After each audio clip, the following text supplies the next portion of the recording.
Donc, nous ouvrons la troisième table ronde consacrée à la conjoncture sociale. Et pour cela, je demande de me rejoindre sur cette tribune à Philippe Askenazi, Maria Raoult Rodriguez et Raymond Soubi, et bien sûr Christian Nibourel, qui va présider notre débat. Alors, Philippe est là, Christian est là, vous êtes là, madame, et monsieur Soubi est là-bas. Bien, Madame, Messieurs, bienvenue aux États de la France. Nous avons évoqué ce matin le volcan économique et ses risques ou ses chances d'éruption dans les urnes au mois de mai prochain. Nous allons évidemment nous poser une question similaire, mais cette fois-ci à partir de l'angle de l'analyse sociale, dont vous êtes tous des spécialistes, des experts et d'une certaine manière aussi des praticiens, mais défendant des options, nous allons le voir très rapidement, assez différentes. Alors, Philippe Askenazi, vous êtes essentiellement chercheur au CNRS, à l'École d'économie de Paris, et avec un œil qui dépasse largement les frontières de l'Hexagone. Chercheur engagé à gauche, à ce titre, vous êtes l'un des animateurs du mouvement des atterrés, qui compte bien faire entendre sa voix dans la campagne électorale. Au profit de quel candidat, vous nous le direz peut-être au cours de ce débat. Maria Raoult Rodriguez, nous sommes très heureux de vous accueillir ici aux États de la France. L'Europe est votre horizon. Vous êtes portugaise, mais vous vivez essentiellement à Bruxelles, où vous enseignez à l'Université libre de Bruxelles et où surtout, vous conseillez de nombreuses institutions de l'Union. Votre jugement sur la situation sociale en France et bien sûr en Europe bénéficiera évidemment de l'expérience accumulée à ce poste d'observation, et pas seulement d'observation, irremplaçable. Raymond Soubi, les États de la France sont heureux de vous accueillir à nouveau. La dernière fois, c'était avant la parenthèse de 3 ans que vous avez passé dans un bureau tout proche de celui du chef de l'État. Aujourd'hui, vous êtes à nouveau un homme libre, si jamais vous aviez jamais cessé de l'être, et à la tête d'une nouvelle entreprise que vous avez créée dans le Conseil. Évidemment, ce que vous nous direz tout à l'heure sera forcément coloré de cette expérience au cœur du pouvoir et en plus à une période extrêmement critique. Nous allons tous vous entendre dans un instant, mais respect de la tradition, je demande à Christian Nibourel, président d'Accenture France et partenaire fidèle des États de la France, d'ouvrir officiellement ce débat. Très bien, écoute, merci Gilles et puis bienvenue à tous nos intervenants.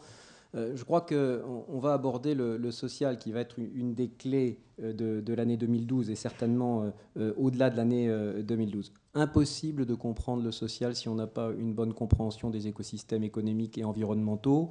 C'était l'objet aussi de nos 2 premières parties ce matin, mais surtout de comprendre que le social interagit avec ces écosystèmes et qu'on ne trouvera pas de solution si on oublie un de ces paramètres. Alors comment on évolue aujourd'hui ? On a un chômage, on l'a vu ce matin, qui est très élevé, qui continue à monter.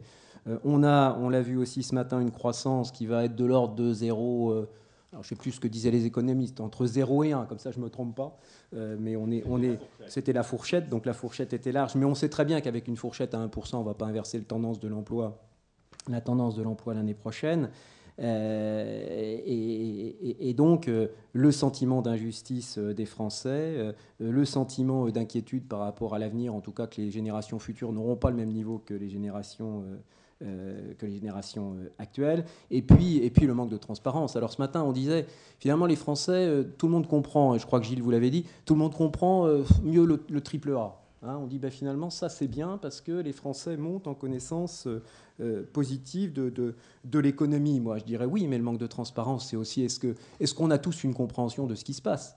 Il y a 6 mois on ne parlait pas de la recapitalisation des banques, maintenant on dit c'est une nécessité. On ne parlait pas de la crise des pays et de la dette souveraine, maintenant on dit on a réglé le problème de la Grèce, après c'est le problème de l'Italie.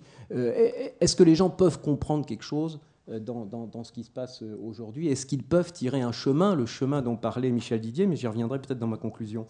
Ça me paraît important. Alors, malgré ça, on voit aussi une recherche d'optimisme. Alors, l'année dernière, frère Samuel était là, j'avais fait une allusion à un succès cinématographique qui était Les Hommes et les Dieux. Cette année, je ne pensais pas le faire, mais je vais refaire la même chose. C'est-à-dire qu'il y a un succès cinématographique intouchable, qui lui aussi est incroyable, n'était pas attendu, et est porteur de quoi? Porteur, j'allais dire d'espérance, mais aussi porteur de sens et porteur d'optimisme. Et l'optimisme, quand on regarde l'analyse des gens qui ont vu ce film, il est à deux endroits. Il est chez les jeunes et il est chez les seniors. Et comme par hasard, on a un problème social aujourd'hui chez les jeunes et les seniors en termes d'employabilité et en termes d'emploi. Alors moi je dirais, oui, on est en attente de sens, je l'avais dit, on est en attente de solidarité, on est en attente de souffle, je répondrai comme ça aux 3 V de notre ami Christophe Barbier avec mes 3 S. Hein, ces 3 V, c'était vision, vérité et vite, et donc rapidité. Et je dirais les points qu'il va falloir qu'on adresse très rapidement pour nous, en ce qui nous concerne par rapport à cette problématique sociale, c'est clairement la compétitivité des entreprises, on l'a dit tout à l'heure, mais j'espère que dans ce débat on va y aller, c'est la solidarité, c'est le dialogue social certainement à réinventer chez nous, parce que force est de constater que le dialogue social ne fonctionne plus aujourd'hui chez nous, dans nos entreprises et dans ce pays, avec des responsabilités qui sont partagées, c'est l'employabilité, c'est en fait mettre l'empreinte sociale des entreprises au cœur de la stratégie des entreprises, qui n'est plus une stratégie réparatrice ou une stratégie de générosité, mais qui est une stratégie de l'entreprise au même titre que la stratégie économique. Avec une conclusion, sans indignation, parce que je crois qu'on a trop d'indignation aujourd'hui, parce que là, ça porte sur l'immobilisme et sur la stratégie des boucs émissaires, et ça, c'est plus acceptable dans ce pays si on veut avancer, et je dirais avec imagination, pour déboucher sur l'action. Merci beaucoup, Christian. Alors, Ludo, à la tribune, le volet social, j'allais dire la feuille de route sociale telle qu'elle ressort de l'enquête INSEAD, on en a commencé à dérouler les conclusions ce matin. Merci Gilles.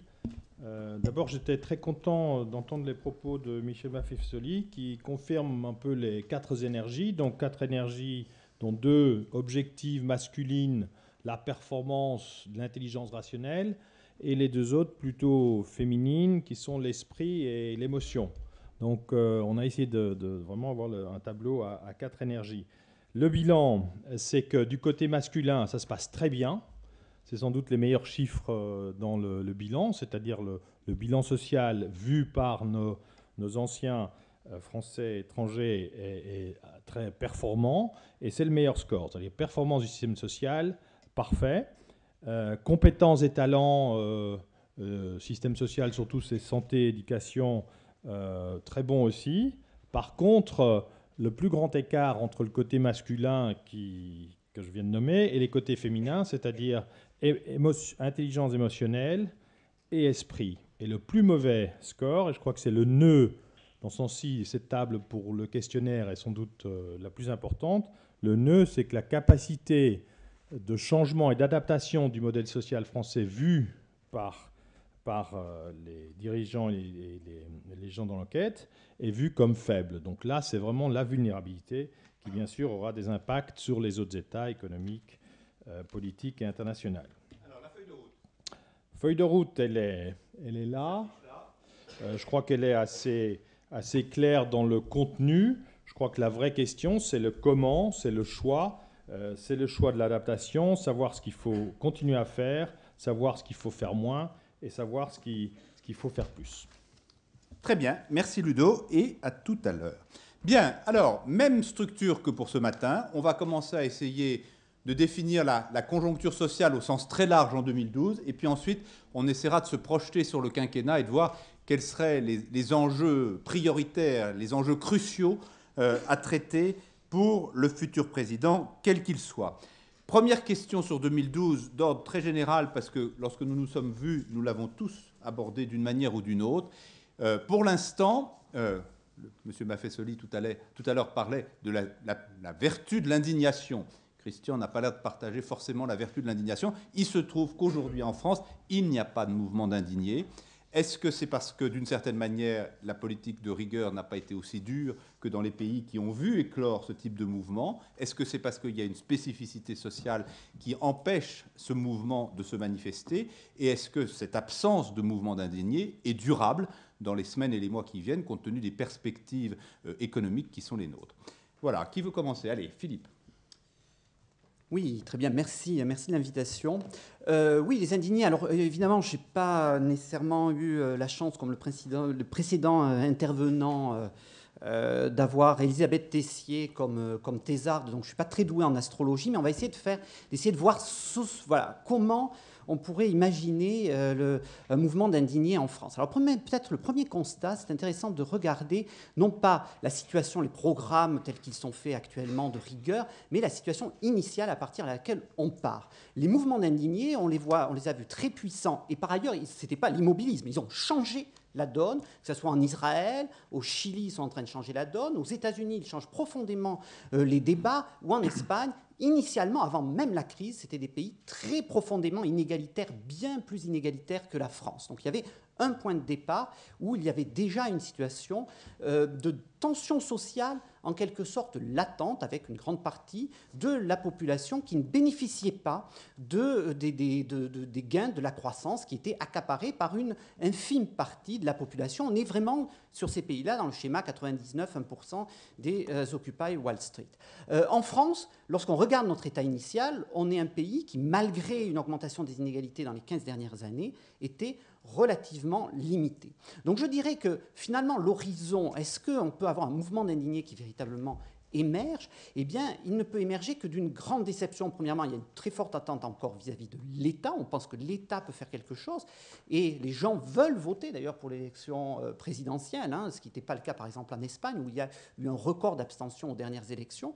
Donc, ils veulent voter, ils attendent quelque chose de l'État. Donc, pour l'instant, les mouvements d'indignés n'ont pas une place parce qu'il y a cette attente-là. Mais c'est certain que si il y a une déception de cette attente, si on met des plans sur plan d'austérité, une situation qui ne peut qu'entraîner une augmentation des inégalités et une chute d'une partie de la population, eh bien, on aura, comme dans les autres pays, les ferments pour des mouvements d'indignés avec une volonté non pas de conservatisme, mais de véritablement changer la donne dans la société française, comme ça a pu être réussi dans d'autres sociétés.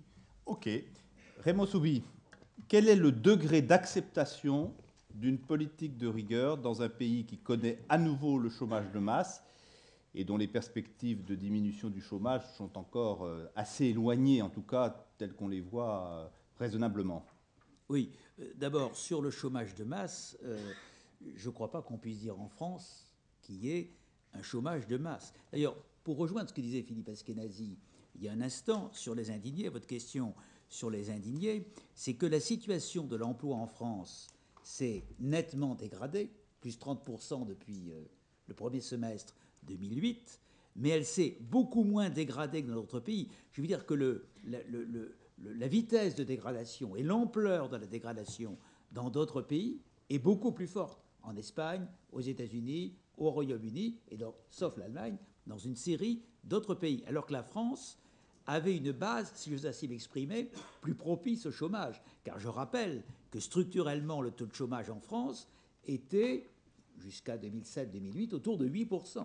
Donc il a toujours été très haut, alors qu'aux États-Unis, il était à 4%. Donc le sentiment de dégradation... Il a doublé aux États-Unis, oui, il n'a pas doublé en France. Voilà, le sentiment de dégradation, et je pense, et de vitesse de dégradation, est beaucoup plus fort ailleurs qu'en France. Ce qui explique sans doute la propagation du système des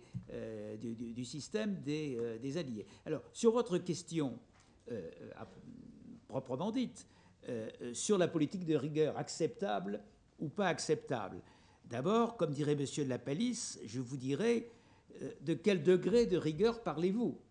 La rigueur, moi, je ne sais pas. La rigueur, ça peut être un discours qui cache l'absence de rigueur, ou la rigueur, ça peut être un discours qui annonce une vraie extrême rigueur. Alors on est dans quel scénario selon vous? Vous devez bien avoir une petite idée. Dans l'entre-deux, monsieur l'animateur. On est dans l'entre-deux. Bon. C'est-à-dire que vous, pour l'instant, Oui. il n'y a pas une politique de rigueur en France. Écoutez, moi, il y a l'annonce d'une politique.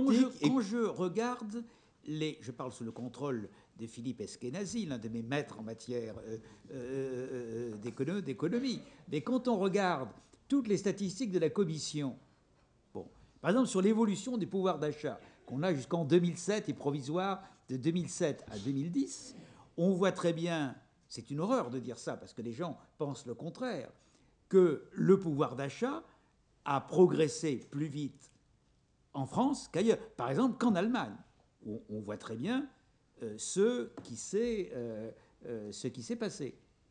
Bon, enfin, je crois surtout que la rigueur, quel que soit son degré, n'est pas acceptable seule. Seule. Et qu'il faut 2 ingrédients, c'est comme en cuisine, très importants pour que le plat soit acceptable par nos sociétés. Le premier ingrédient, c'est bien entendu la justice et le sentiment que les inégalités ne s'accroissent pas. Parenthèse, vous avez vu l'étude de l'OCDE. On en a parlé aussi ce matin. Rendue publique, alors je n'y reviens pas.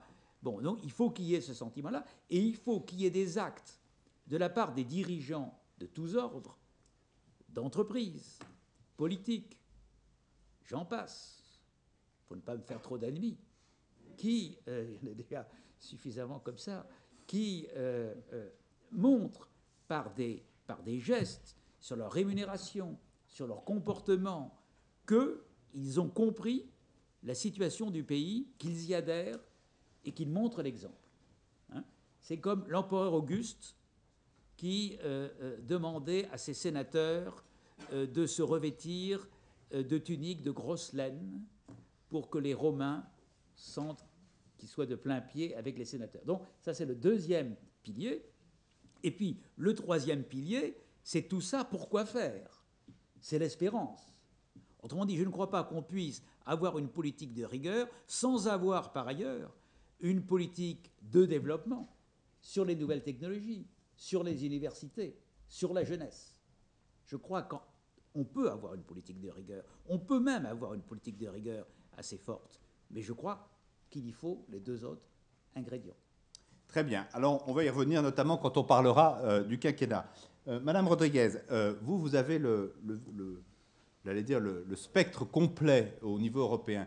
Est-ce que vous analysez une spécificité de la situation sociale en France, notamment depuis que la crise a connu une nouvelle aggravation, et dans sa structure, et dans les réponses qui sont apportées, et si oui, laquelle?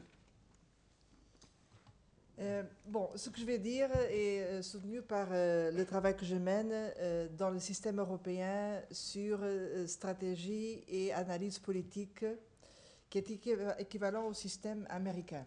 On est en train de produire un rapport d'horizon assez large qui compare l'Europe avec ses partenaires internationaux.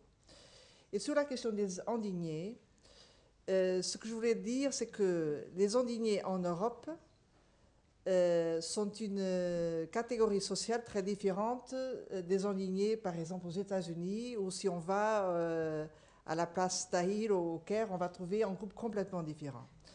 À mon avis, ce qui fait la spécificité des indignés en Europe, même si ensuite, évidemment, il y a des différences entre les États membres, c'est que si on se demande, est-ce qu'on est en face d'une nouvelle catégorie de pauvres? Pour être précise, ce n'est pas exactement comme ça. C'est une situation sociale, en fait, nouvelle, parce que d'une part, en moyenne, ce groupe de jeunes a accès à des services publics, à la tradition européenne de services publics en santé, en éducation, même en protection sociale, et d'accès privilégié aux médias et à la culture si elle n'est pas payée. Mais par contre, puisqu'ils ont une vie marquée par des emplois irréguliers, précaires, pas sûrs, ils ne parviennent vraiment pas à se donner un horizon de vie, à constituer famille, à avoir un projet professionnel plus structuré. C'est là le point vraiment faible. Et ensuite, évidemment, ils se sont aussi limités du point de vue de la participation politique, la possibilité de façonner les sociétés où ils vivent. Donc, c'est une situation assez spécifique. Si en France, cela ne se traduit pas encore par des tensions sociales, je pense qu'il faut faire attention parce que ça peut venir. Quand vous dites pas encore, c'est que vous les prévoyez quasiment, non? Oui, ça peut venir, mais je pense qu'on aura l'occasion de... Moi, je pars du principe que ce qu'ils veulent, en fait, il faut les comprendre. Moi, j'ai eu beaucoup d'heures de conversation, par exemple, dans les rues de Madrid, pour les écouter, pour voir ce qui se passe dans leur tête. Et en gros, ce qu'ils veulent, c'est un emploi, pas seulement disons, payés décemment avec des conditions professionnelles acceptables, mais un travail significatif pour la vie. Et à partir de là, une vraie possibilité de se donner cet horizon de vie. C'est ça qu'ils veulent. Et ensuite, évidemment, ils ont aussi une attente de participation civique. Alors, si on se demande comment peut-on répondre à cette attente, on sait déjà qu'on aura une contrainte énorme, compétitivité, du fait qu'on est en face d'un paysage mondial complètement différent. En plus, maintenant, on a une nouvelle contrainte qui découle de la situation des finances publiques, donc la contrainte dette publique. Et donc, on peut se demander comment peut-on répondre à ces attentes. Moi, l'idée, disons, provocatrice que j'aimerais lancer, c'est de dire peut-être qu'on a besoin d'une certaine révolution copernicienne là-dessus, parce que tous les théories économiques m'en montrent, c'est pas suffisant de dire si on a la croissance, on n'aura plus d'emploi. Pas nécessairement. On est en train d'entrer dans un mode de croissance qui est moins riche en emploi, si on ne fait rien. Et ça veut dire un problème. Donc, la révolution copernicienne que moi je proposerais, c'est on peut raisonner dans le sens contraire, c'est de dire, voilà, on a ce potentiel unique en Europe, on a une génération éduquée comme jamais on a eu, qu'est-ce qu'on peut faire avec?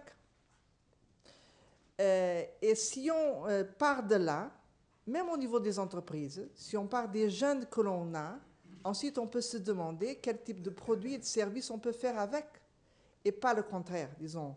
Au lieu de partir de produits et de services pour essayer de façonner les gens, pourquoi pas partir des gens pour identifier les services et produits qu'on pourra créer et lancer en Europe. Voilà, c'est un peu ça que je propose. Très bien. Alors, on va très vite, et vous commencez à le faire, basculer dans le quinquennat, parce que je pense que sur le plan social, c'est peut-être là où on a encore le plus de débats à avoir sur ce qu'il faut faire pour réformer, j'allais dire, le système social français. Juste une dernière question de conjoncture sociale sur 2012. On a parlé des risques éventuellement d'explosion. Il y a une forme de mystère, c'est le silence, pour ne pas dire l'apathie, des partenaires sociaux. On abordera cette question en direct avec François Chérec tout à l'heure. Mais est-ce que vous n'êtes pas surpris les uns et les autres de voir que patronat comme syndicats de salariés sont relativement peu contributifs du débat public actuel sur les questions liées à la crise, à ses solutions, à la façon de les surmonter? Philippe Askenazzi. Oui, je ne suis pas certain que les partenaires sociaux soient vraiment muets. Hein. Ils s'expriment. Alors peut-être on les entend moins parce qu'on est dans une situation de crise permanente où on voit principalement les grands dirigeants européens en première ligne. Il y a quand même une part certainement de paralysie de la part des partenaires sociaux. On peut comprendre que le MEDEF, qui représente quand même principalement les grandes entreprises, soit un petit peu gêné dans une crise où une grande partie de ses membres sont acteurs eux-mêmes de la crise que nous connaissons. Et inversement, je pense que les syndicats de salariés, eux, sont gênés également d'un discours qui est très profondément ancré en France, qui est cette idée d'insider-outsider. C'est-à-dire que les syndicats, dès qu'ils commencent à dire quelque chose, on défend les retraites, on veut défendre les salaires ou autres, sont accusés de défendre ceux qui ont un emploi contre ceux qui n'ont pas d'emploi, ce qui est d'ailleurs plutôt une construction idéologique qui construite volontairement pour détruire l'action collective syndicale, mais du coup, ça les paralyse partiellement. Donc il y a un moment où, effectivement, il y a une difficulté pour l'ensemble des partenaires sociaux pour s'exprimer. Mais je crois que, véritablement, une fois qu'on sera sorti de ce fantasme qu'il faut absolument conserver le triple A, une fois que tout le monde sera dégradé ainsi que l'Allemagne, on pourra ne plus se préoccuper véritablement de la question de la dette et revenir sur les questions de progrès social. Et là, je crois que l'ensemble des partenaires sociaux, côté salariés comme côté employeurs, sont pour le progrès social et donc on les réentendra en première ligne. Vous êtes le premier de la journée à attendre avec impatience la dégradation du triple A. Mais enfin, c'est vrai que ce matin, nous étions orientés très économiques. Raymond Soubi, vous connaissez, même le mot est trop faible, intimement ce terreau des partenaires sociaux, de leurs relations entre eux, de leurs relations avec le pouvoir. Est-ce que vous considérez qu'aujourd'hui, ils pourraient jouer une autre carte que celle qu'ils jouent, notamment dans le débat public, dans le débat collectif, dans la proposition, dans les réactions à la crise? Ou est-ce que vous considérez qu'ils jouent parfaitement bien leur partition? D'abord, vous avez prononcé le mot d'apathie tout à l'heure. D'abord, les syndicats ne sont pas les syndicats presse-bouton.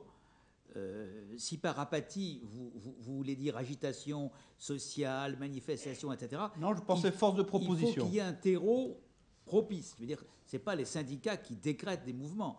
Les syndicats s'appuient sur des éléments préexistants pour les déclencher ou pour les accompagner. Ça, c'est un premier point. Deuxième point, moi, je crois qu'ils jouent leur rôle. Les syndicats, ils ont deux fonctions principales. François Chérec ne m'écoute pas. La première, Si. c'est une fonction... Et il vous répondra. C'est une fonction de contestation nécessaire en démocratie, de s'opposer à, soit dans les entreprises, soit au gouvernement, etc. C'est une fonction de contrepoids, ne serait-ce que pour occuper le terrain et d'éviter que des mouvements incontrôlés ne se déclenchent. Et puis c'est une force soit de proposition, selon les cas, soit de négociation.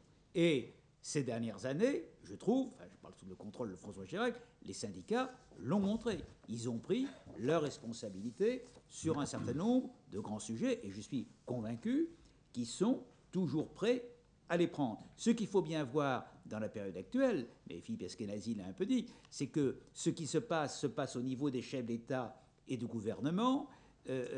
François Chirac n'est pas encore président d'un État, ni Bernard Thibault, ni Jean-Claude Mailly. Alors ils s'associent à tout ce qui se passe. Voir ce qui s'est passé au G20 de Cannes, où il y avait le B20, business, et le L20, le travail. Donc ils s'associent.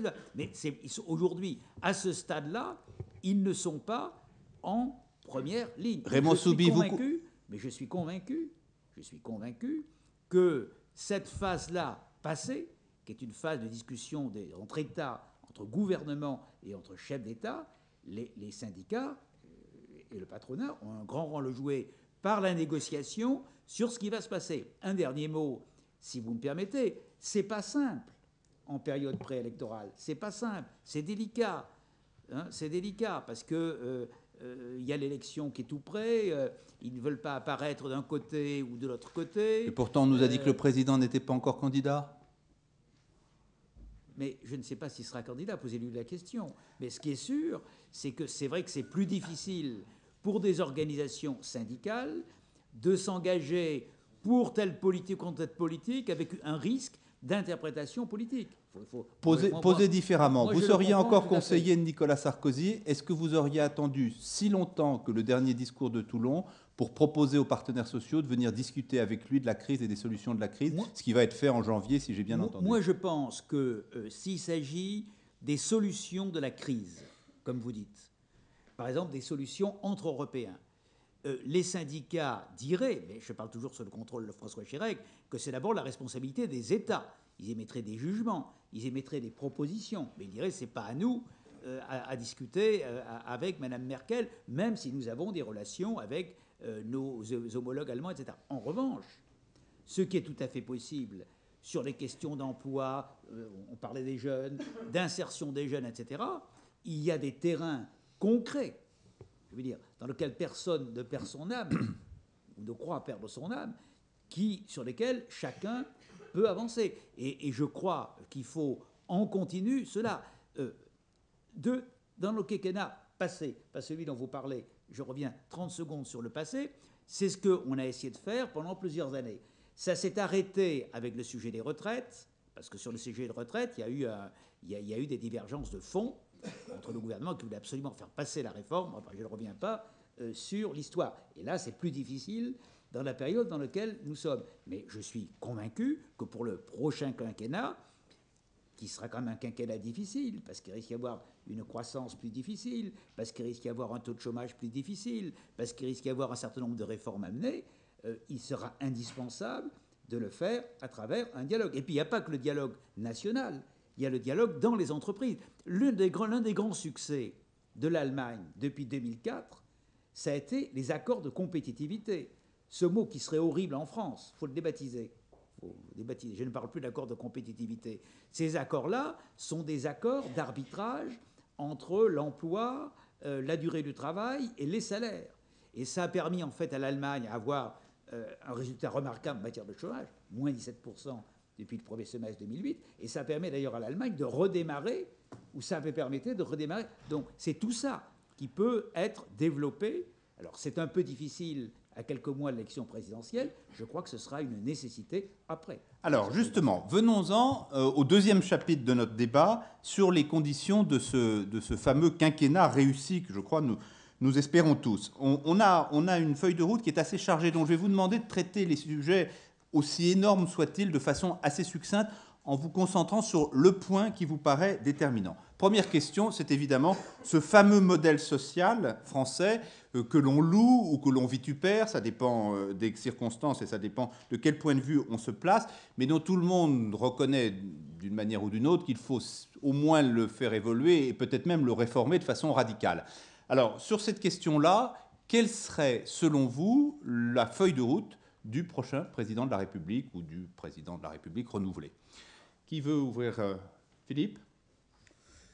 Oui, pourquoi pas. Enfin, je ne sais pas si notre modèle social est en crise. Et je répondrai de manière assez étrange, peut-être ne pas le toucher. Voilà, peut-être pour une fois, à force des accumulations de réformes, on dit qu'il faut absolument... Notre problème, c'est notre modèle social. Il n'y a rien qui prouve cela. Notre modèle social, on veut en permanence le réformer. Peut-être faire une pause sur ce plan-là et orienter la politique vers d'autres sujets, d'autres thématiques. On a un petit peu parlé, voilà, il faut donner un horizon. Un horizon, c'est pas changer le modèle social. Un horizon, c'est de dire on va faire de la France un pays leader dans tel grand segment économique.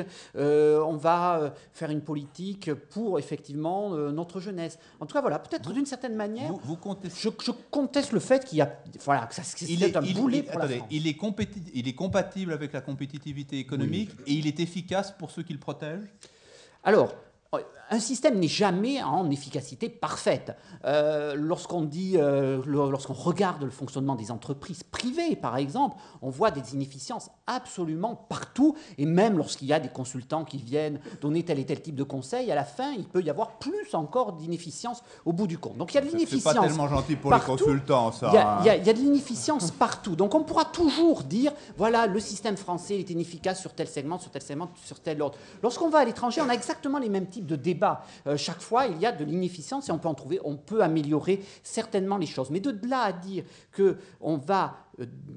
qu'à travers cette lutte contre des niches d'inefficience, on va dresser un schéma politique qui peut donner un horizon à la population, je n'y crois pas. Et pour l'instant, en tout cas, notre système social, il n'est pas en soi. Il a un obstacle global ni pour les entreprises, ni pour les personnes. À nouveau, on vient de le dire d'une certaine manière, le système social lui-même, le fait même, a été un amortisseur grand dans la crise. Et c'est intéressant même de voir un pays qui est très proche de nous, qui a un système social global proche, donc qui est la Belgique. La Belgique, il n'y a rien eu du tout pendant la situation de la crise. Il n'y avait pas de gouvernement. Il n'y avait même pas de gouvernement en Belgique. C'est une méthode radicale. Et il y avait donc une méthode radicale, pas de gouvernement. Et finalement, l'économie a très bien fonctionné. C'est une de celles où le chômage a le moins augmenté, où les inégalités n'ont pas bougé, où il y a eu un relatif maintien de la croissance. Et tout cela parce qu'il y avait le système social. Et le système social belge est assez proche du système social français. Donc c'est la preuve qu'en roue libre, en quelque sorte, c'est quelque chose qui ne fonctionne pas si mal que cela. Vous souscrivez, Maria Rodriguez, à ce que vient de dire Philippe Askenazi, peut-être un petit peu avec un sens de la provocation, non? Oui. Bon, d'accord. Il le reconnaît, il est honnête. C'est un atterré honnête. Vous souscrivez, vous pensez que le système social français, globalement, alors c'est évidemment très complexe d'en parler comme d'une entité unique, c'est beaucoup plus fin comme analyse, ne nécessite pas d'évoluer ou d'être réformé? Non, en fait, je pense qu'il doit évoluer. Alors, dans quel sens? Moi, je ferai le choix de trois priorités. Si je compare ce système avec d'autres en Europe, là, qui tient au thème qu'on vient d'aborder, ça veut dire l'insertion des jeunes.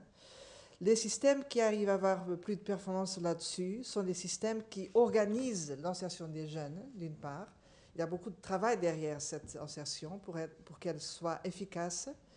Mais en même temps, ils font la liaison avec la création d'emplois concrets. Donc c'est cette interface entre l'éducation, d'une part, et l'investissement, d'autre part, qui est mieux organisé que celui que je peux trouver en France.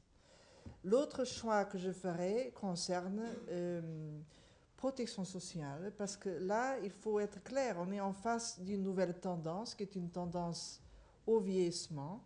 Même si on arrive à désaccélérer cette tendance, elle sera là. Et donc, il faut adapter nos systèmes à cette situation. À mon avis, ça se traduit dans un mouvement qu'on a partout en Europe, dans le sens de promouvoir le vieillissement actif, mais en même temps d'adapter les systèmes de retraite. Bon, je sais bien que c'est un point polémique ici en France, mais en fait, il faut le discuter. Mon troisième choix concerne le dialogue social, parce qu'on vient de parler de ça, mais moi je crois vraiment que le dialogue social peut renforcer son rôle en France par rapport à d'autres expériences que l'on a en Europe.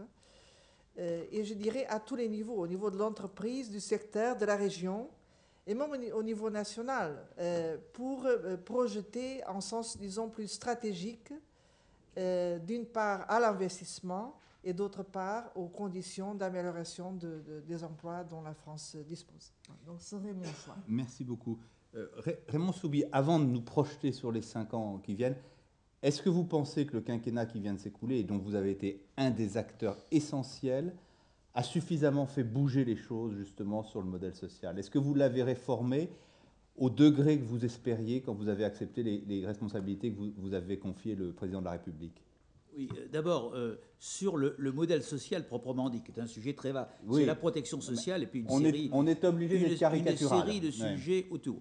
Moi, j'ai toujours pensé et j'ai toujours soutenu l'idée que notre modèle social était indispensable. Et je dirais, il est encore aujourd'hui et demain, pour le futur quinquennat, encore plus indispensable. Vous ne pouvez pas pratiquer une politique de désendettement avec ce que cela suppose de rigueur si vous n'avez pas un renforcement des solidarités à travers le modèle social et à travers la protection sociale. Donc je dirais, il était nécessaire pendant le quinquennat passé et il va être encore plus nécessaire pendant le quinquennat futur. Simplement, il faut éviter, si vous me permettez cette expression, qu'ils ne partent en quenouille. Autrement dit, que les déficits n'en aient raison. Or, les déficits, nous voyons bien, surtout dans une croissance ralentie, ils sont potentiellement considérables. Et donc la question est d'avoir une réflexion sur le modèle social pour savoir ce qui, dans le modèle social, est absolument nécessaire et même peut ou doit être renforcé, et ce qui, en vérité, est moins utile. Si vous aviez un jour un colloque là-dessus, je pourrais vous expliquer plus directement. On y est. Si, idées. Donc, vous faites passer le scalpel où, justement, entre le vital et le superflu, puisque je reprends en termes plus brutaux. Il n'y a jamais de superflu. Non, mais je dis, il y a du vital. Bon, c'est quoi le vital et c'est quoi là où il va falloir peut-être faire des révisions déchirantes? Clairement, les sujets vitaux, c'est la santé et l'accès à la santé pour tous, qui est quand même un sujet tout à fait central. D'ailleurs, dans l'étude de l'INSEAD tout à l'heure, nous sommes numéro 1. Je rappelle. Nous sommes reconnus comme efficaces. Oui. Il faut conserver cet acquis extraordinaire, qui est l'un d'ailleurs des attraits de la France. Sur les systèmes de retraite, eh bien entendu, il y a un problème un peu compliqué d'arbitrage entre les générations. Parce qu'au fond, c'est ça. Entre la génération qui est à la retraite et la génération qui n'est pas à la retraite. Et enfin, dans le régime familial, clairement, je crois qu'on doit pouvoir trouver des sujets sur lesquels on peut modifier la donne, quitte à renforcer d'autres sujets. Donc, vous avez compris que je pense qu'on peut modifier. Si on commence à dire, demain matin, je fais un nouveau modèle social, c'est mortel. Si on dit ce modèle social est mauvais, ce n'est pas ça du tout. Il faut le faire évoluer. Et je pense qu'on peut le faire d'autant mieux évoluer qu'on procède par étapes. Parce que si vous avez un jour une grande réunion avec François Chérec, Mme Parisot, M.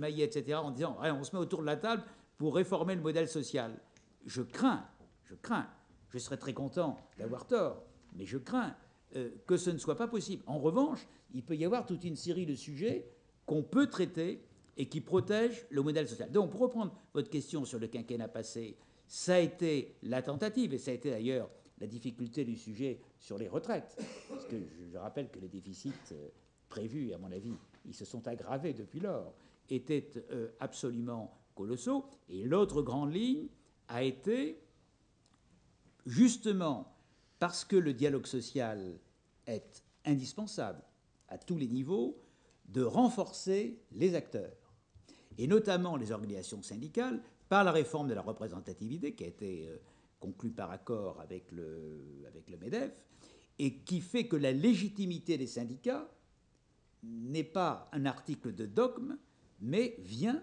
du vote aux élections professionnelles. Parce qu'il ne suffit pas de dire dialogue social, tout le monde est d'accord.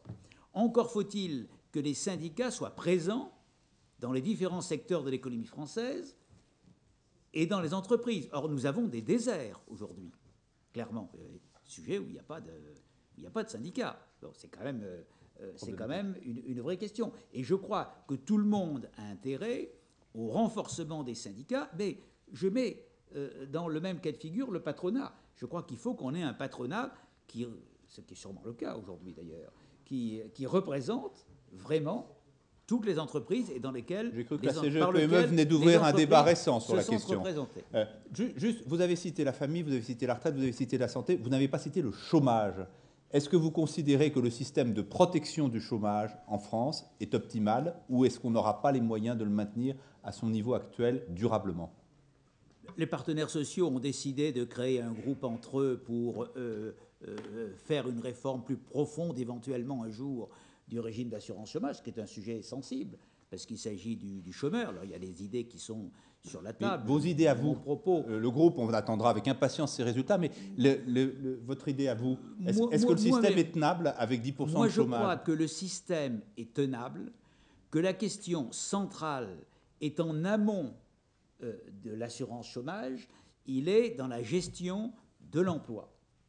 Il est dans le sujet de l'insertion des jeunes, il est dans le sujet du traitement de l'emploi des seniors, et il est dans le sujet de la capacité qu'ont les salariés perdant leur emploi d'en retrouver un nouveau, voilà. Et pour ce faire, d'améliorer leur employabilité. On ne baisse pas l'indemnisation, on fait en sorte qu'il y ait moins de chômeurs et que ça dure moins longtemps. Moi, je pense que c'est plus important. Ok.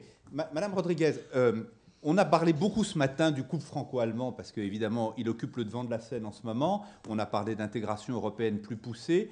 Raymond Soubi dit il faut défendre un modèle social. Il est encore plus urgent et important dans des périodes de crise graves comme celle que nous traversons. Est-ce que on peut imaginer des systèmes sociaux très différents dans une Europe qui, par ailleurs, pousse vers une intégration plus forte ?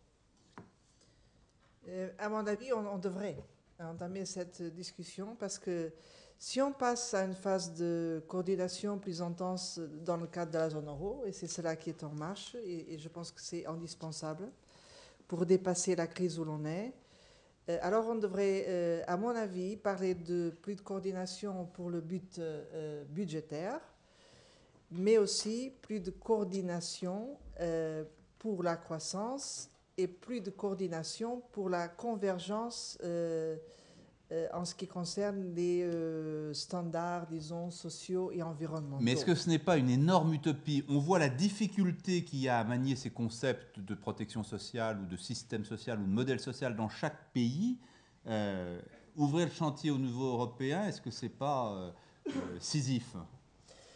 Et évidemment, ça ne va pas être facile, mais je pense que c'est indispensable parce que on est en train de comprendre que nos économies sont trop interdépendantes pour ignorer ces liens. Moi, je dis franchement que si maintenant on essaie de comprendre l'Allemagne, posons les choses comme ça, l'Allemagne argumente que pour faire un pas en termes de solidarité dans la zone euro, elle attend un effort de convergence de ses partenaires. À mon avis, il faut parler alors de convergence pas seulement budgétaire, mais de convergence du point de vue de compétitivité tout d'abord, parce que sinon ça ne marche pas, ça ne sera pas soutenable sur le long terme, mais aussi, je dirais, en s'étant un effort de convergence en ce qui concerne les conditions de base sociale et environnementale, parce que, et même, je dirais, fiscale en termes d'impôts. Parce que si on n'est pas capable de coordonner sur ces matières, on sera confronté à un autre problème qui peut, disons, affaiblir la zone euro comme un tout, c'est un risque de dumping social, environnemental ou fiscal. Donc le problème est là. Si on prend, disons, ce qu'on a entamé depuis une année en définissant ce qu'on appelle le pacte pour la zone euro, il contient ces éléments, mais à mon avis, il n'est pas suffisamment équilibré parce que pour le moment, on est trop centré sur l'aspect seulement convergence budgétaire. À mon avis, c'est une vision insuffisante des conditions pour garantir la consistance, la soutenabilité de la zone euro sur le long terme.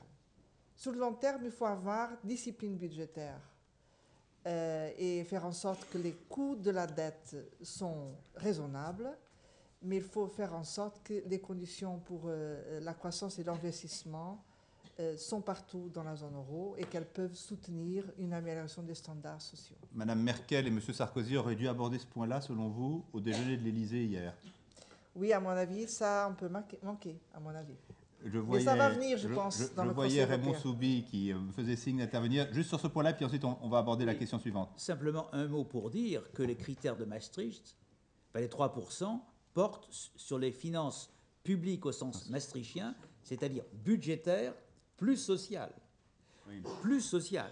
Et donc, lorsqu'on dit sanctions automatiques, etc., ça s'applique aussi aux finances sociales. Si on dit examen préalable des budgets, ça s'applique aussi aux finances sociales et pas seulement au budget des États. Tout ça pour dire que le chemin vers lequel on va, déjà acté, c'est quand même d'essayer d'harmoniser.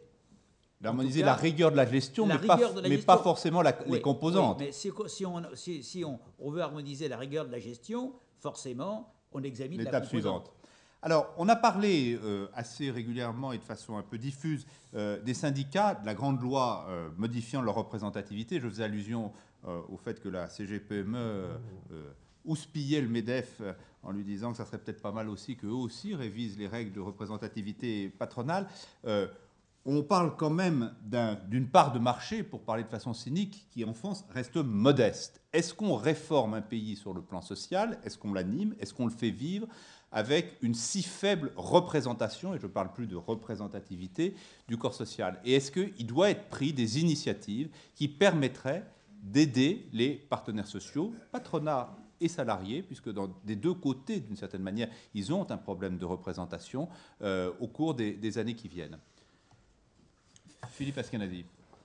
Oui, je pense certainement qu'il faut faire quelque chose pour améliorer la présence, on en a parlé d'une certaine manière, déjà la présence des syndicats de salariés dans les entreprises françaises. Et sur ce plan-là, enfin là pour le coup c'est le travail de terrain que j'ai pu faire et les travaux qui vont d'ailleurs bientôt sortir de jeunes économistes qui ont essayé de comprendre ce phénomène. On n'est pas du tout dans une situation où on a des syndicats qui sont ringards et donc c'est pour cela qu'ils ne sont pas présents dans les entreprises ou que les jeunes ne veulent pas se syndiquer, mais véritablement une situation qui est assez perverse de discrimination syndicale très puissante en France. C'est un phénomène qui est en fait majeur d'un point de vue salarial comme de recrutement des personnes. Ça se voit à tous les niveaux des entreprises et ça c'est un obstacle puissant pour l'installation au niveau des entreprises. Actuellement, quelqu'un n'ose pas se syndiquer en France et ça c'est un véritable problème. Donc je pense que sur ce plan-là, typiquement on peut s'interroger sur quelles peuvent être les fonctions de l'État pour que les choses fonctionnent mieux.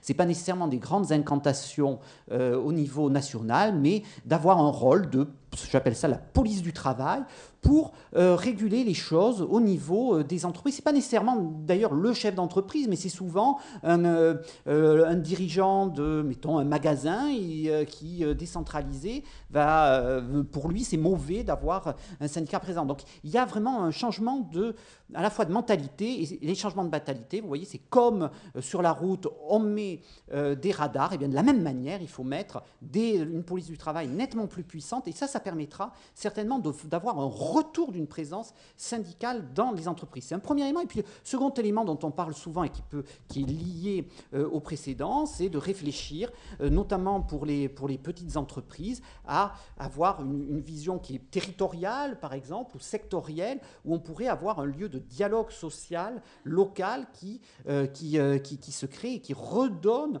de la représentation et vers lesquels l'ensemble des salariés pourraient se tourner. Donc ce qu'on a du côté salarié eh bien, est en partie aussi vrai du côté employeur, où beaucoup d'employeurs ne se reconnaissent pas nécessairement dans les grandes institutions actuelles qui sont officiellement représentatives. Raymond Soubi, vous avez fait allusion plusieurs fois au fait que ça avait coincé au moment de la retraite et que d'une certaine manière, le dialogue s'était interrompu. Je pense que la crise non plus n'a pas arrangé les choses, mais si on voit que sur cet obstacle, qui n'était pas négligeable, mais qui n'était qu'un obstacle parmi d'autres, et on va probablement avoir à en franchir de plus difficiles, ça coince et que le dialogue s'arrête, ça va mal se passer le prochain quinquennat. Non, je crois que l'essentiel, si vous me permettez, c'est la présence dans les entreprises et le dialogue dans les entreprises. Parce que c'est quand même le niveau le plus proche des gens. C'est là où on peut faire des arbitrages les moins difficiles entre l'économie, le social, etc. Et donc, on parle beaucoup de tout ce qui est confédéral et national. C'est ce qui se voit le plus. C'est ce qui se voit le plus. Mais je crois que le point central, c'est ce qui se passe dans les entreprises. Vraiment, hein, vraiment. Et je crois que dans les entreprises, il y a déjà des entreprises où il y a un vrai dialogue social soutenu. Il y en a plein dans lesquelles ça existe. Il y en a dans lesquelles il y a un dialogue plus formel. Et puis il y en a certains dans lesquels il n'y en a pas du tout. Bon. Et quand il n'y en a pas du tout, d'ailleurs, Philippe Askenazi parlait de discrimination. Vous lui donnez raison là-dessus, sur cet argument-là ? Partiellement. Mais seulement partiellement. Je veux dire par là qu'il y a en effet des cas de discrimination notoire, mais je crois que le phénomène, il est plus vaste que ça. Il est plus vaste que ça. Le problème, c'est qu'on a un peu... Lorsque vous regardez le mouvement sur 30 ans, vous voyez que dans tous les pays industrialisés, mais le phénomène est plus grave en France parce qu'on est parti de plus bas, il y a une baisse des taux de syndicalisation, en fait de l'adhésion aux syndicats. Ce qui ne veut pas dire que les syndicats ne sont pas reconnus. D'ailleurs, on le voit bien dans les enquêtes d'opinion ou lorsqu'ils organisent des manifestations sur de grands sujets. Mais il y a un moindre syndicalisme d'adhésion. Or, le syndicalisme d'adhésion, c'est quand même la base du syndicalisme. Et donc, il faut savoir comment renverser ce mouvement, inverser ce mouvement. Alors, la vérité, c'est que beaucoup de Français ont intérêt à avoir les syndicats, qui les défendent et qui négocient, à ne pas payer leurs cotisations et de bénéficier de la présence des syndicats. C'est une attitude un peu égoïste, mais enfin, c'est puisque les accords, comment dit-on, erga omnes, ils sont conclus à l'égard de tous en France. Il faudrait que ça change. Bon, et que d'autre part, les services, parce qu'il y a une série de pays européens et ailleurs où les syndicats rendent des services. En France, les services se sont construits historiquement, on ne peut pas redire pourquoi, les mutuelles et tout ça, en dehors des syndicats. Alors il peut y avoir des liens, mais ils ne sont plus dans le syndicat. On n'a pas besoin de cotiser au syndicat pour avoir ces services. C'est une vraie réflexion là, qu'il faut avoir. Parce que les Français, ils adhèrent au syndicat par conviction. Mais il faudrait aussi, pour qu'il y en ait davantage, qu'ils adhèrent par intérêt. Et donc, la question qui est posée, c'est comment donner plus d'intérêt aux salariés d'adhérer à des syndicats. Alors, ça relève des syndicats, ça relève peut-être aussi d'un certain nombre d'éléments, mais je crois que c'est la clé du sujet. Mais je reviens à mon propos initial. Le sujet, il est d'abord au niveau des entreprises, accessoirement des branches, et au niveau interprofessionnel, il y a de grands accords. Notre histoire est jalonnée de grands accords interprofessionnels. Les syndicats sont parfaitement capables de les négocier et de les conclure. Mais c'est vrai que c'est plus difficile, parce que ce sont des sujets plus politiques au sens étymologique du mot, c'est-à-dire qui concernent l'ensemble de la cité, dans lequel ils ont leur légitimité, dans lequel celle-ci est quelquefois contestée par les politiques, qui disent « mais non, c'est le Parlement, expression de la souveraineté nationale, qui a la légitimité ». Donc c'est plus difficile, mais je crois que les problèmes importants, encore une fois, c'est au niveau de l'entreprise qui doivent être traités, concrets pour les Français. Le moment va être de conclure. J'ai été très étonné. Nous avons parlé ce matin beaucoup du travail, notamment au cours de la table ronde politique, dont Christophe Barbier soutenait qu'il allait être un axe majeur de la campagne électorale. Michel Maffezoli, tout à l'heure, a dit qu'il récusait le terme de travail et qu'il lui préférait celui de créativité. Et à cette table ronde sociale, nous avons assez peu parlé du travail, ce qui peut paraître paradoxal. Est-ce que d'une certaine manière, et ça peut être la dernière question sur laquelle vous allez débattre tous les trois, est-ce que d'une certaine manière, le vrai sujet n'est pas là ? Vous disiez tout à l'heure, l'adhésion au syndicat, c'est pas forcément évident parce que on voit pas trop l'intérêt qu'il y a. Est-ce que d'une certaine manière, il n'y a pas un relâchement de l'affectio societatis, de l'attachement au travail, de la communauté humaine que représente l'entreprise autour de sa fonction de travail, et que d'une certaine manière, c'est pas aussi une des choses qu'il va falloir corriger et améliorer dans les mois et les années qui viennent? Vous voulez? Allez-y. François Chirac a écrit un livre sur le sujet, donc il serait beaucoup plus expert que moi. Mais on l'interrogera aussi tout à l'heure là-dessus. Pour en parler, et il vous répondra tout à l'heure. Moi, j'ai l'impression qu'il y a beaucoup de cas de difficultés dans l'exercice du travail. Mais quand vous regardez les enquêtes qui sont menées dans les entreprises et globalement auprès des salariés, il y a un double phénomène contradictoire. D'un côté, les salariés, majoritairement, sont attachés au travail qu'ils ont. Bon, je ne parle pas de leur travail en tant que tel, mais au travail qu'ils ont. Leur job. Leur job. Bon. Et en même temps, il y a des insatisfactions très fortes, et d'ailleurs très inquiétantes, qui se font jour, mais qui portent sur, le doute sur l'exemplarité de leur hiérarchie suprême. Deuxième fois que vous le citez dans ce oui, débat. Mais je crois que c'est très important, l'exemplarité. Auguste, toujours, l'exemplarité, la robe de ses sénateurs, l'exemplarité suprême, il y a un problème.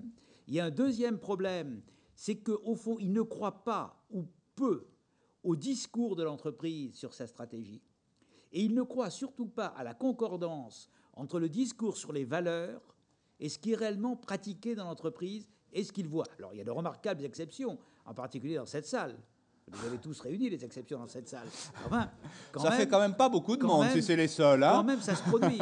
Et vous avez aujourd'hui, en clair, vous avez un vrai problème d'affectio societatis dans les entreprises. Et ça, c'est quand même... Sauf celles qui sont ici réunies. Et donc, c'est quand même... N'en faites pas trop, tout de même. J'essaie d'en faire pas trop. Donc, c'est quand même un vrai problème. Donc, à la fois, les gens sont attachés au travail et à leur travail, incontestable, mais en même temps, on voit bien qu'il y a des fissures considérables qui se produisent et qui sont très dangereuses, pas seulement pour les salariés, pas seulement pour d'éventuels mouvements liés, mais pour les entreprises elles-mêmes et pour leur efficacité. Et il y a en plus une spécificité française qui fait que les salariés français mettent dans leur travail beaucoup plus d'aspiration que leurs homologues européens. Bien sûr. Cette notion du travail, du sens au travail, est-ce que ce n'est pas un grand défi du social des années qui viennent ? Absolument, je pense que c'est même peut-être le défi central parce qu'à mon avis, il faut, on dirait, réinventer le travail. Si je reviens à notre discussion sur les jeunes, c'est vraiment un grand défi parce qu'il faut faire en sorte que les jeunes retrouvent le travail comme une expérience humaine qui permette de leur donner le sens de réalisation professionnelle et personnelle. Ils ont énormément d'atouts. Ils sont très souvent déçus avec le type de travail qui leur est proposé. Et donc, ça veut dire qu'il faut en fait redessiner le travail pour le rendre une expérience qui est exigeante, certainement, mais aussi une expérience créative, une expérience d'initiative, de participation, de compréhension du monde, donc l'accès à l'information pour comprendre ce qui se passe autour de l'entreprise. Ça fait partie du travail avec du sens. Et donc, je pense que là, c'est peut-être le plus grand défi pour les entreprises, c'est réinventer les postes de travail pour reconquérir l'engagement des jeunes. Merci. Philippe Pasquinazzi. Oui, très vite, je pense que déjà les travailleurs, au sens large, et notamment les jeunes, sont en train de reprendre la main sur le travail. Ils n'attendent pas que les entreprises le fassent. Disons, dans les années 1990, 80 et 90, il y avait une forme d'écrasement qui était... on veut avoir un emploi et on ne se préoccupe pas du travail, de son contenu en travail, et même d'une certaine manière, commencer à s'en préoccuper, c'est menacer son emploi.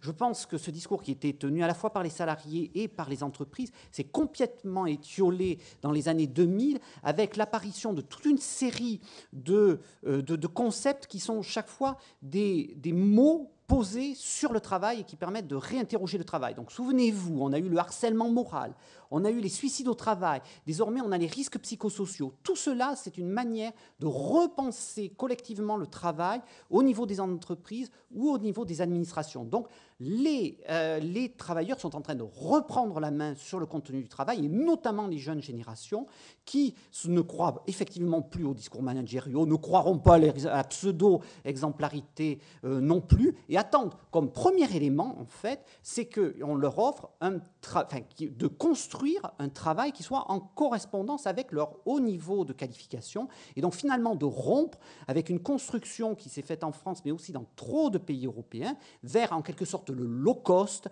vers du moins qualifié, de l'emploi finalement moins productif. Si vous regardez dans la dernière décennie, la productivité du travail s'est écroulée, la croissance de la productivité du travail s'est écroulée dans l'ensemble de l'Europe par rapport aux années 1990. Donc il y a sur ce plan-là une reconquête pour une qualité du travail dans toutes ses dimensions, et sa première dimension, c'est que ce soit un travail le plus productif possible et qui utilise le plus possible les qualifications des salariés. Donc c'est une réflexion collective à avoir, mais à nouveau, je n'aime pas trop parler comme les jeunes générations, c'est plutôt à eux de s'exprimer, mais ce que je constate au niveau des entreprises, c'est que les salariés sont en train de progressivement prendre en main ce jeu-là, et potentiellement, le jour où les partenaires sociaux les aideront en termes de relais, on pourra avoir une situation où justement ce progrès social peut être aussi un facteur de progrès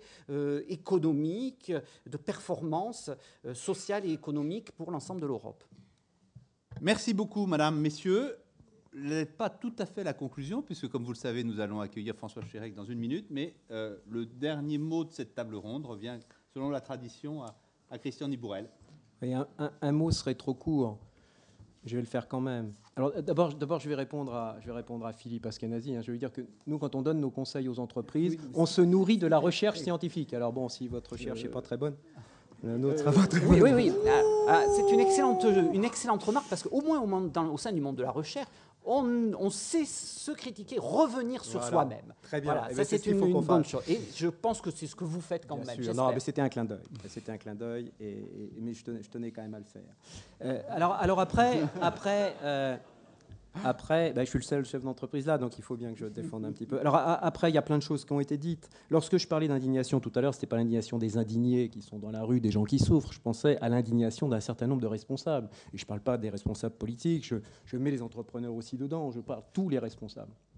Je crois que c'est là-dessus qu'il faut qu'on progresse. Après, on parle du modèle social. Est-ce qu'il faut le faire évoluer? Certainement, mais il n'y a pas de problème. Est-ce qu'il faut le supprimer? Probablement pas.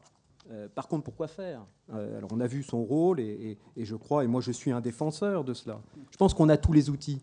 Le problème, c'est qu'on ne sait plus comment on les utilise. Et on parle du dialogue social. Moi, je dis le dialogue social aujourd'hui, il ne marche pas très bien. J'ai l'impression qu'il ne marche pas très bien dans les entreprises, même dans les entreprises exemplaires. Il ne marche pas très bien parce que parfois, on est un peu trop dans les figures imposées. Alors, je ne sais pas si François Chérec sera de mon avis. On est parfois trop dans les figures imposées, mais parce qu'on nous oblige à rentrer dans les figures imposées. On ne nous laisse plus de liberté. Je dis souvent les injonctions à l'intérieur de l'entreprise. Moi, je suis d'accord pour dire qu'il faut dialoguer à l'intérieur de l'entreprise, mais arrêtons les injonctions permanentes. De négocier un jour sur les jeunes, un jour sur les seniors, un jour sur le handicap, un jour sur le stress au travail, un jour sur l'équilibre vie personnelle, vie professionnelle. Arrêtons. Faisons confiance quand même à des chefs d'entreprise qui ont la responsabilité de piloter leur entreprise sur le long terme pour un développement durable avec une rentabilité appropriée. Arrêtons de penser que les chefs d'entreprise font n'importe quoi tout le temps. Quand j'entends dire exemplarité suprême, des fois je bondis. Alors nous, dans les entreprises, on ne serait pas exemplaires dans notre structure. Peut-être que oui, bien sûr qu'il y a des gens qui ne sont pas exemplaires, mais il y en a partout. L'exemplarité suprême, c'est quoi? C'est uniquement dans l'entreprise ou c'est dans l'ensemble de la société ou c'est dans l'écosystème? Le problème, il est là. C'est qu'on a un problème d'écosystème. Arrêtons de prendre les problèmes par les silos. Il faut désiloiser.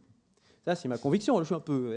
Mais alors, les jeunes, oui, les jeunes. Les seniors, oui, les seniors. On est tous d'accord sur les diagnostics. C'est ça qui est insupportable en France. On est tous d'accord sur les diagnostics et on n'arrive pas à passer à l'exécution. On veut dire, qu'est-ce qui va faire que les choses changent demain ? Et c'est là-dessus qu'il faudrait qu'on avance collectivement. Et c'est pour ça que moi je dis, arrêtons de nous opposer les uns les autres, arrêtons cette indignation qui amène à l'immobilisme, parce que je le crois, mais encore une fois des responsables, tous les responsables, et essayons de mettre ensemble les gens pour travailler dans une direction. Mais encore faut-il avoir une vision, on en a parlé ce matin, on n'a pas de vision aujourd'hui.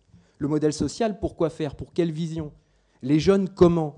Tout à l'heure j'ai parlé de compétitivité des entreprises. Ben oui, c'est un truc auquel je crois. Je peux prendre un exemple, je recrute 1500 des jeunes par an. Qu'est-ce qu'il faut que je fasse pour en recruter 2000 ? Bah, que les entreprises me fassent plus confiance pour que je donne des services. C'est pourquoi elles vont me demander des services. Parce que je dois être plus compétitif. Il y a un débat en France, on oppose l'industrie et les services. Ça fait 10 ans que j'entends ça. C'est insupportable. C'est pas plus noble d'être dans l'industrie ou dans les services. On me dit dans les services, on me dit il n'y aurait pas de service sans industrie. Ridicule. Qui peut encore penser ça en France aujourd'hui ? Les services sont les premiers créateurs d'emplois aujourd'hui. Et par contre, effectivement, nous, on nous dit, ah ben tiens, vous pouvez prendre plus de taxes. Vous pouvez prendre plus de taxes parce que vos services ne sont pas délocalisables. N'importe quoi. N'importe quoi. Non, mais il faut dire ça maintenant. Et une fois qu'on a fait ce constat, on avance. Moi, je suis pour avancer. Alors, je pense qu'on n'a pas de vision. Je pense qu'il va falloir la créer. Il va falloir se mettre tous autour de la table pour faire que cette vision avance. Alors, ce matin, j'entendais Bernard Accoyer qui disait... Je crois qu'il faisait un parallèle entre le déficit et puis un multiple du budget de la Haute-Savoie. Voilà. Ou de la Savoie, c'est ça ? 2000 ans de budget de Haute-Savoie, 2000 ans de budget de la dette Haute-Savoie. française. Voilà. Alors j'entendais ça, et puis après, j'ai entendu aussi, comment elle s'appelle ? Karine Berger. Il faut conclure. Non mais Karine Berger, attends. Tu refais pas des trois tables rondes. Hein. Non, bah attends. Karine Berger disait, elle veut se faire élire dans les Hautes-Alpes. Et puis je me dis, tiens, bah, cette année, Denis, il a bien travaillé sur la montagne. Puis après, j'entendais Michel Didier dire « On a perdu le chemin dans les bois. On a perdu le chemin dans les bois. Il faudrait sortir du bois, mais... » Il faut que tu ouvres un département de topographie. Et alors, je me disais, tiens Gilles, pour conclure, je me disais, et si finalement, ce dont on avait besoin, ça ne serait pas l'autorité du guide de haute montagne ? C'est beau. Voilà, cette conclusion, elle est très belle. Bravo ! Merci madame, merci monsieur.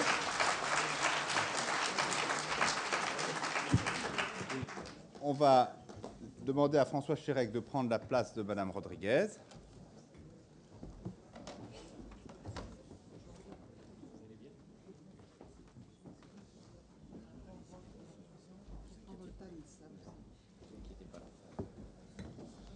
Ah ben dis donc. C'est chaud, hein ? C'est chaud. Bien, nous sommes très heureux de vous accueillir, François Chérec. Vous succédez aux États de la France à Jean-Claude Mailly en 2009 et à Bernard Thibault en 2010.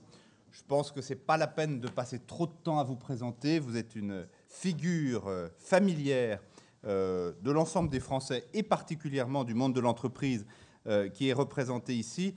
Je vous propose qu'on rentre tout de suite dans le vif du sujet, surtout que nous avons un carnet de balles assez rempli.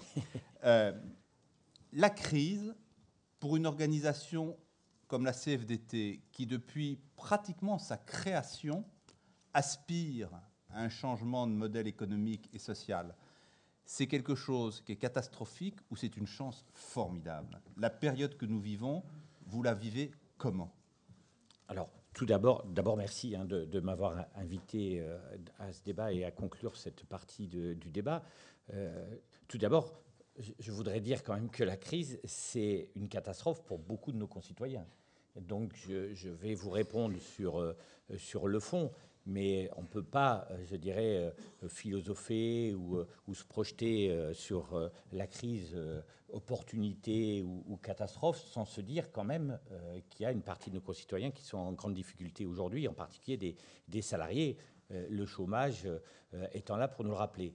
Mais en même temps, je pense que la crise et la succession de crises, crise financière qui est devenue une crise économique, qui est devenue une crise sociale, qui est devenue maintenant une crise des endettements des pays, qui redevient une crise économique et sociale, on le voit bien par l'économie, doit, selon moi, être un élément d'opportunité. C'est-à-dire que pour moi, derrière, il y a aussi une crise morale, il y a aussi une crise politique, parce que c'est difficile de trouver des solutions, mais il y a aussi le problème environnemental. Bon, qu'est-ce que je veux dire par la opportunité? C'est que c'est une crise aussi de l'abondance.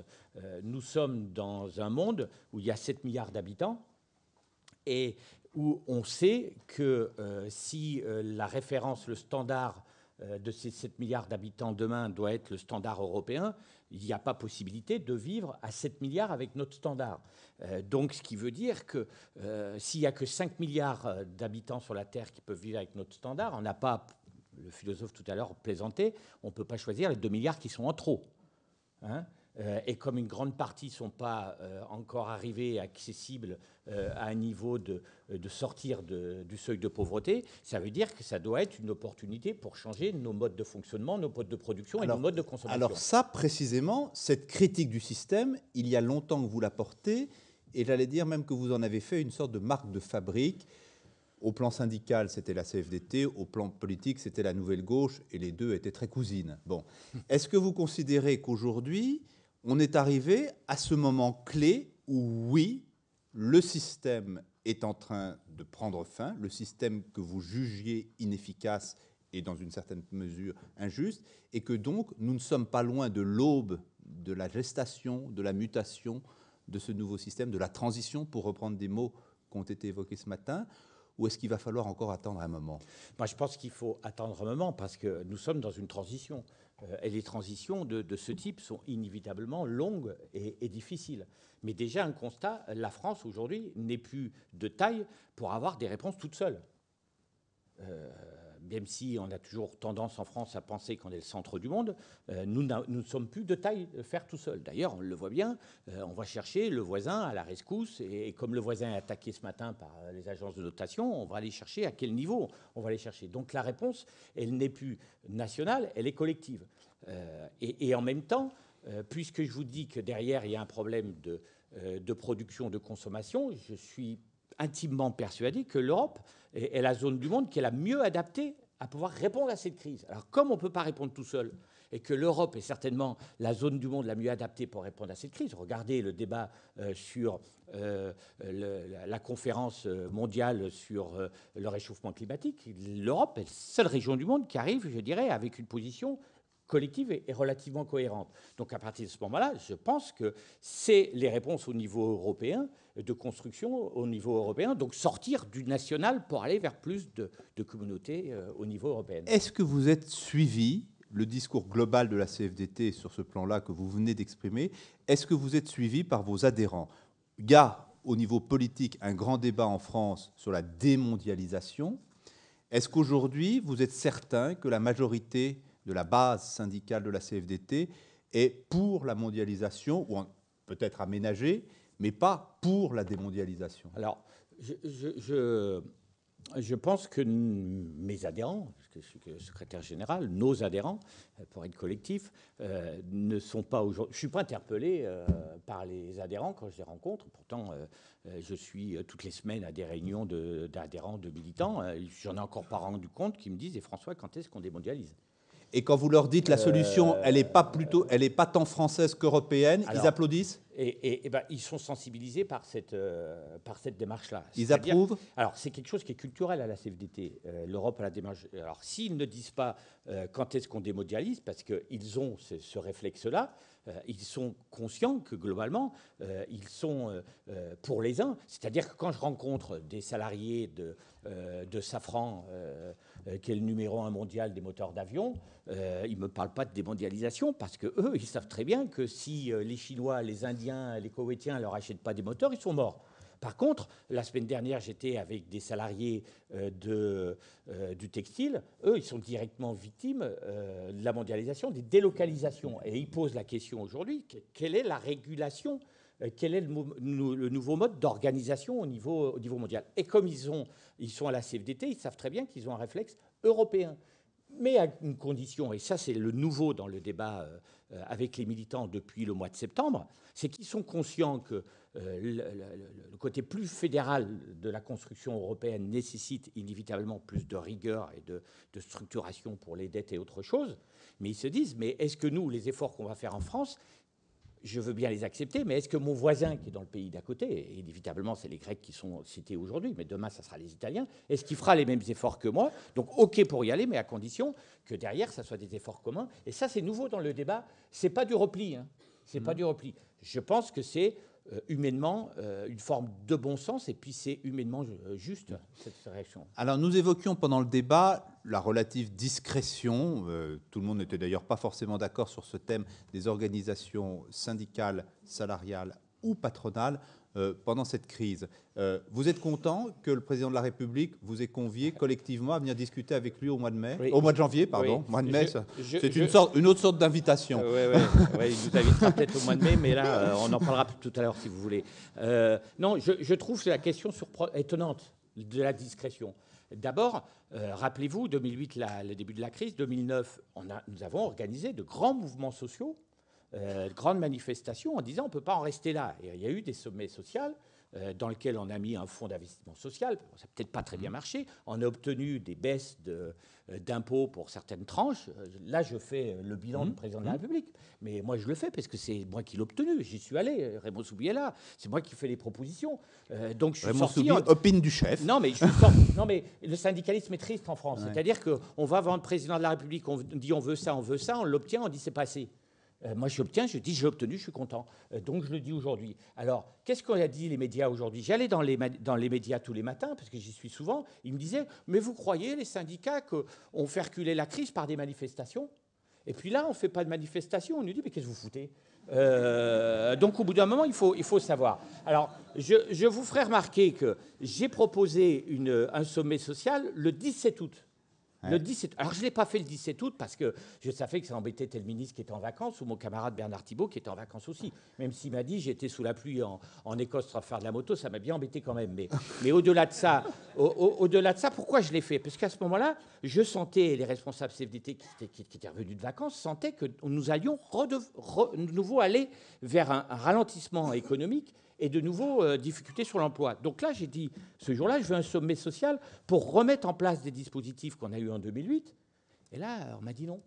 Alors, qui ont? D'abord, il y a certains collègues syndicaux, je ne les nommais pas, qui ont dit ça ne sert à rien les sommets sociaux. C'est normal qu'ils disent ça. Ceux qui font de la moto?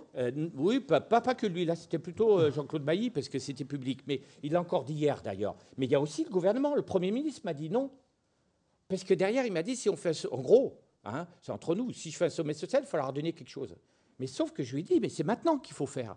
C'est maintenant qu'il faut faire. Et il faut trouver, dans le plan de rigueur que vous allez faire, eh ben, on fera, éventuellement, on discutera d'un peu plus de recettes pour mettre des moyens pour accompagner ces entreprises, le chômage partiel, comme font les Allemands, vous savez, ces voisins dont on parle toujours et qu'on cite en exemple, mais donc on ne veut pas imiter quand il y a des sujets de ce type. Et bien voilà, donc le président de la République, je suis content qu'il me dise oui, 4 mois de retard, mais comme il me dit oui pour un mois, ça fera 5 mois de retard. Et on peut faire quelque chose en janvier quand les élections sont en mai? Eh bien, c'est ça le problème, si vous voulez. Comme on va avoir 5 mois de retard, inévitablement, j'ai quand même vu qu'il y avait un calendrier politique. Donc, je me dis... Lui aussi, je crois. Oui, lui aussi. Et j'ai entendu ce qu'il a dit. J'ai lu son discours sur le papier et j'ai entendu ce qu'il a dit. Parce que ceux qui lui écrivent des discours, ils savent très bien qu'il y a ce qu'il écrive. Et puis, ils trempent pour savoir ce qu'il va dire. Hein, et vous êtes en train de dire qu'il a perdu son meilleur conseiller en matière sociale? Non. Il a dit il y aura un sommet social pour trouver des... Mais il a dit attention, il va falloir que chacun s'engage et on jugera les gens sur leur courage. Donc il nous a mis un défi sur un débat qui était plutôt le débat des réformes structurelles, et qui n'est pas le débat du sommet social, qui est le débat des élections, et moi je vais y aller sur les mesures conjoncturelles, c'est-à-dire aujourd'hui, moi syndicaliste, qu'est-ce que j'amène que je vais pouvoir valoriser à la sortie du sommet social, élection ou pas que ce soit, tout de suite par rapport à ceux qui sont en difficulté. Là, il y aura peut-être un problème d'intérêt entre nous. Alors, je vous donne acte que je n'ai pas bien ouvert les oreilles quand j'entendais les syndicats, mais vous allez peut-être pouvoir justement rafraîchir ma mémoire. Quelles sont les 2 ou 3 grandes mesures qui n'ont pas été prises par le gouvernement ou qui ne sont pas prises par l'Europe, puisque vous avez dit très clairement que vous vous situiez dans un cadre européen, comme il semble logique en tout cas, et que vous auriez souhaité qui soient prises contre la crise. Contre la crise. Oui. Est-ce qu'aujourd'hui, vous considérez que la riposte à la crise est optimale? Si oui, très bien, le débat est terminé. Sinon, en quoi faudrait-il corriger le tir? Écoutez, honnêtement, si, puisque vous me situez tout de suite au niveau européen, donc je vais y aller. C'est vous qui temps. étiez tout à l'heure. Mais vous, moi, comme vous voulez, non, mais français, européen. j'apprécie, mais Bon. non, déjà. Commençons par là, puisque c'est à peu près là que se joue l'actualité en ce moment. Imaginons au mois de septembre ou au mois de juin l'année dernière les évolutions, je dirais, en termes de convergence européenne telles que l'on les a aujourd'hui, qu'on les aura la semaine.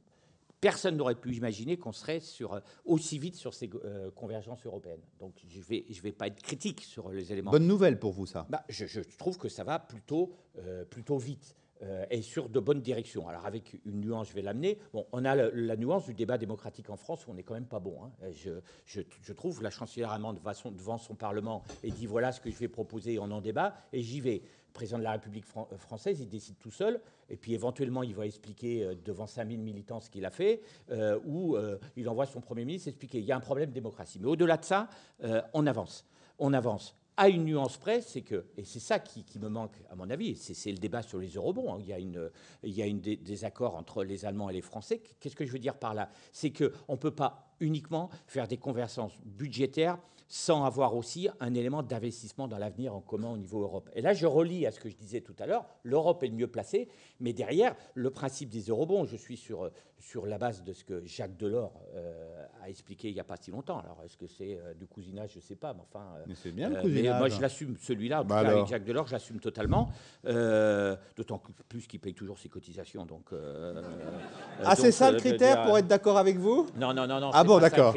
C'est pas ça le critère. Non, je le dis parce que c'est un lien affectif, mais derrière, ce qu'il dit, il dit que derrière les eurobonds, il y a inévitablement les convergences économiques, les convergences budgétaires et le nécessaire rigueur, mais il y a aussi de l'investissement dans l'avenir. C'est pour ça qu'il met la barre très haut. Et ça, au niveau européen, ça manque. Au niveau français, si vous permettez. Mais bien sûr. Au niveau français, c'est notre incapacité. En France, on est empêtré dans le débat du temps de travail, on est empêtré dans le débat des 35 heures, nos incapacités à réguler le temps de travail en fonction de l'évolution économique. La grande différence, Raymond Soubi disait, alors c'est intéressant ce qu'il disait, les comparaisons avec les Italiens, les Grecs, les Espagnols sur le chômage. Mais je remarque que quand, selon les comparaisons, on va comparer avec les Allemands, et puis sur le chômage, on compare avec les Espagnols.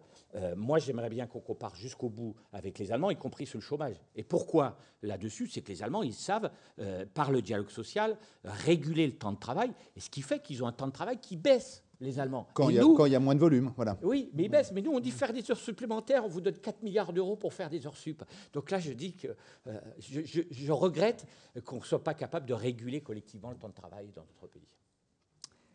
Est-ce que vous êtes prêt pour le futur président de la République, que ce soit le président actuel ou un président de gauche, à vous mouiller comme vous l'aviez fait sur la première réforme des retraites, et ce qui vous avait valu quand même un certain nombre de difficultés?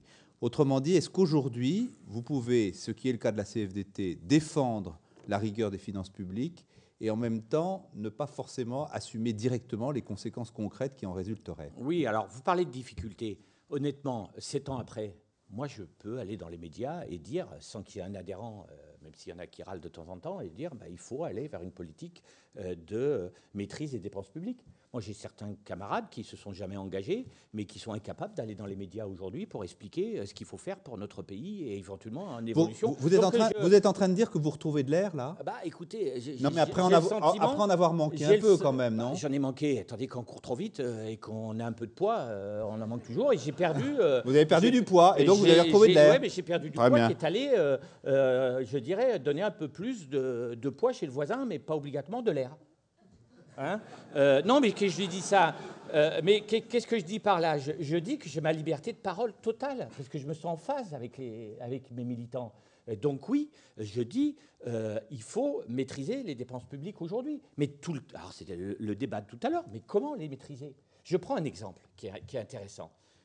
Raymond Soubi avait raison de dire, c'est notre système de santé. C'est un sujet central, notre système de santé. Mais qu'est-ce qu'il faut faire, système de santé? Il faut diminuer les indemnités des malades, il faut augmenter les taxes sur les mutuelles, il faut faire comment dirais-je, des taxations et des recettes qui sont, je dirais, sur les gens, ou il faut réformer notre système.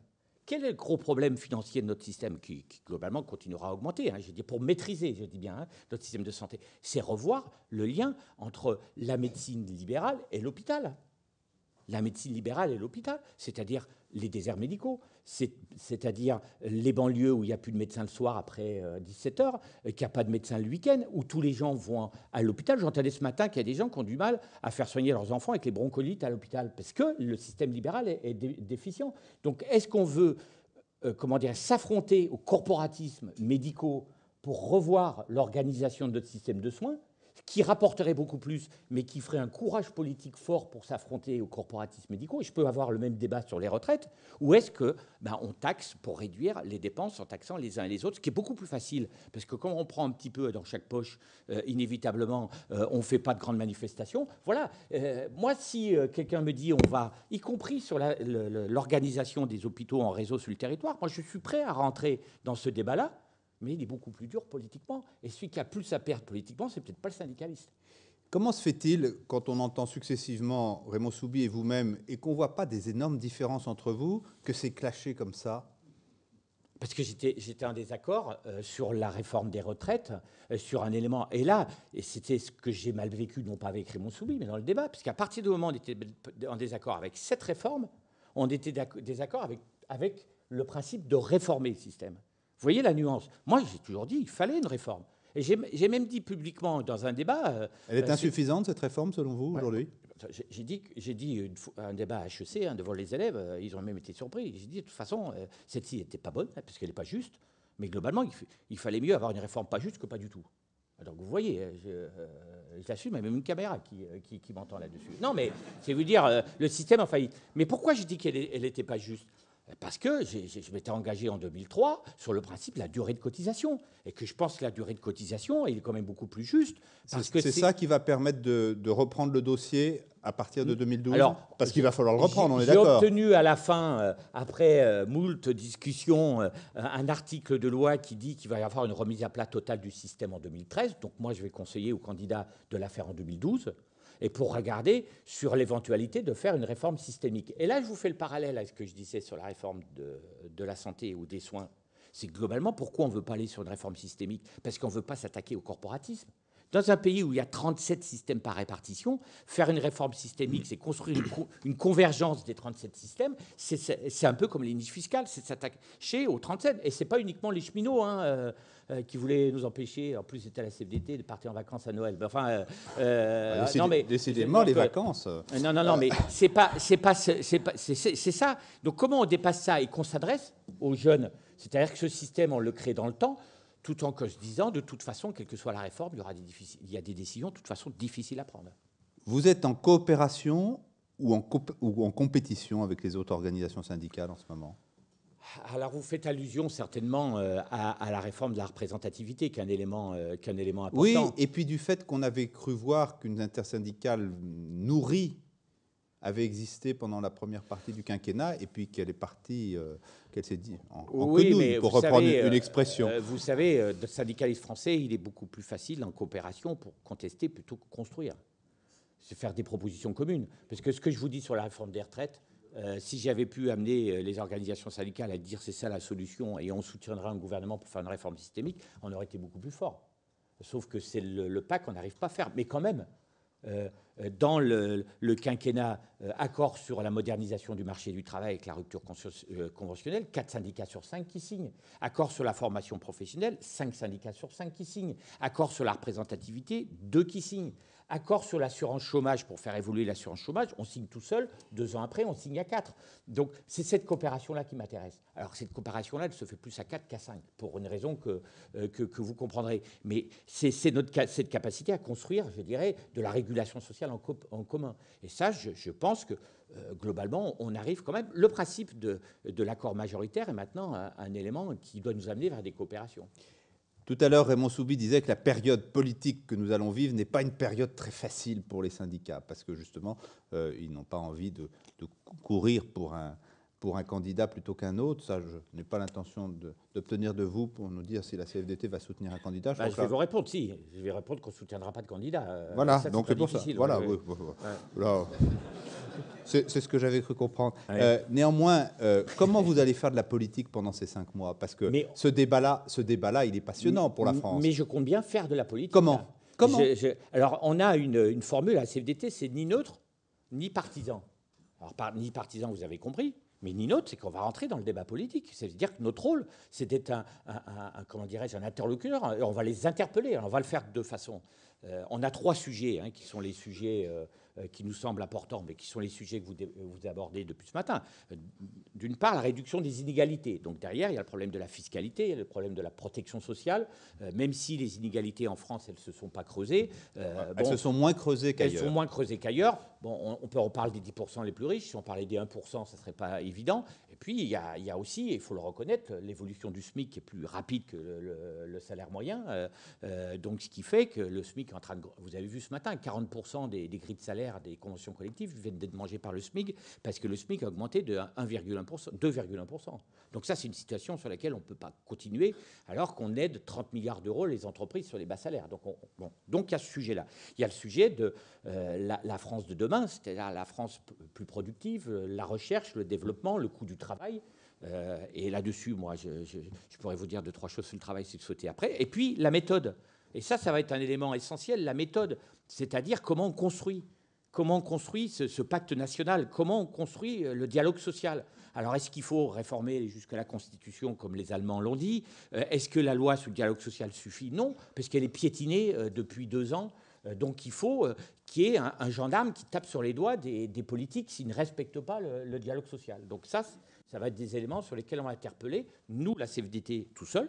Donc on va rentrer dans la confrontation et puis on va essayer d'entraîner d'autres organisations de la société civile qui va parler avec nous. Merci beaucoup François Chérec. Restez assis. Nous allons demander à frère Samuel de venir tirer la conclusion de l'ensemble social, c'est-à-dire et la table ronde et ce que François Chérec vient de nous dire et qui était dans les 2 cas extrêmement passionnant. Merci, là ça devient redoutable, mais bon, j'ai essayé. Moi, ce que je crois percevoir depuis le début, c'est d'abord qu'il y a un paradoxe. D'un côté, on est dans une effectivité réelle du modèle français social. Peut-être qu'il est tellement effectif d'ailleurs qu'on en voit les défauts, mais on n'en voit pas assez les avantages. C'est comme toujours, quand les choses marchent, on voit ce qui ne marche pas, parce que c'est devenu quotidien. J'en prends pour témoin à la fois l'image qu'on a de lui à l'étranger, le nombre de terrains sur lesquels... il y a des négociations, c'est les réformes, parce qu'elles ont quand même eu lieu, ces réformes. Je ne suis pas certain qu'on soit les plus en retard au niveau européen.